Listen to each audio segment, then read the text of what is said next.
កំពូលអ្នកផាត់មុខដ៏ឆ្នើមលោកវត្តវ៉ាន់បានសម្ដែងក្តីរំភើបក្រោយផ្ទុះការគាំទ្រលើបទចម្រៀងថ្មីរបស់លោកដែលមហាជនជាច្រើនប្រកាសជាធ្លាប់ស្គាល់រួចមកហើយនៅទេពកោសល្យនិងភាពប៉ិនប្រសប់ដ៏អស្ចារ្យរបស់យុវជនឆ្នើមមួយរូបនេះគឺលោកវត្តវ៉ាន់ដែលអាចផាត់មុខដោយបង្កើតជារូបភាពផ្សេងៗបានគ្រប់បែបគ្រប់ទម្រង់មិនចាញ់អ្នកផាត់មុខអាជីពល្បីៗជុំវិញពិភពលោកឡើយបើតាមរយៈសកម្មភាពកន្លងមកអ្នកផាត់មុខមួយរូបនេះតែងតែបង្កប់នៅព្រលឹងសិល្បៈវប្បធម៌ខ្មែរនិងស្មារតីជាតិនិយមច្រើនទៅលើស្នាដៃរបស់លោកជាហេតុធ្វើឲ្យស្នាដៃនីមួយៗរំលេចចេញនូវភាពរស់រវើកគួរជាទីមោទនៈមិនត្រឹមតែផ្ដោតលើការផាត់មុខមួយរូបទេលោកក៏អាចច្រៀងបានយ៉ាងពិរោះដោយភាគច្រើនជាចម្រៀងបែប original ដែលបាននិពន្ធឡើងដោយច្របាច់បញ្ចូលនៅស្មារតីជាតិនិយមដូចគ្នាហើយថ្មីៗនេះដែរលោកវត្តវ៉ាន់បាននាំយកបទចម្រៀងមួយរបស់លោកទៅចូលរួមបកស្រាយនៅក្នុងកម្មវិធីពិព័រណ៍អាហារខ្មែរត្រូវតែខ្លាំង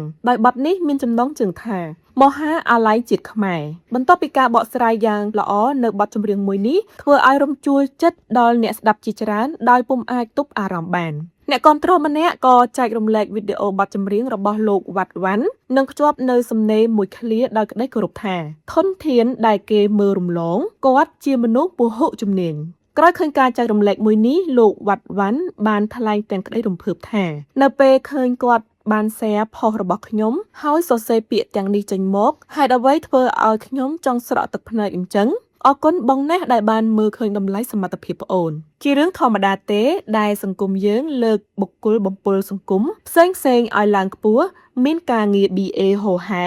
យើងសូមបែបយើងធម្មតាក៏បានតែមានអ្នកគាំទ្រដែលពិតប្រាកដគ្រប់វ័យគ្រប់ជាន់ថ្នាក់និងជាតិគ្រប់សាសតែម្ដងប៉ុណ្ណឹងទៅគឺគ្រប់គ្រាន់ហើយភាពល្បីសម្រាប់ខ្ញុំនៅចាញ់ការទទួលបានសេចក្តីសុខផ្លូវចិត្តមានមនុស្សដែលខ្លួនស្រឡាញ់ជុំវិញគ្រួសារអ្នកគាំទ្រពិតលើកទឹកចិត្ត client មេល្អ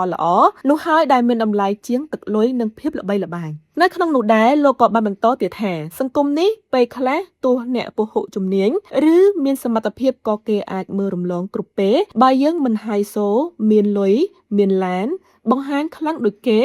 ឬមិនចេះសម្ដែងកុហកត្រាម៉ាបំពុលច្រើនដូចគេតស៊ូបន្តទៀតពេលវេលានឹងផ្ដល់លទ្ធផលឲ្យយើងបើយើងមិនបោះបង់មិនសូវជោគជ័យខ្លាំងនៅស្រុកនេះចាំទៅបង្ហាញនៅស្រុកគេម្ដងក្រែងគេឲ្យតម្លៃជាងនេះ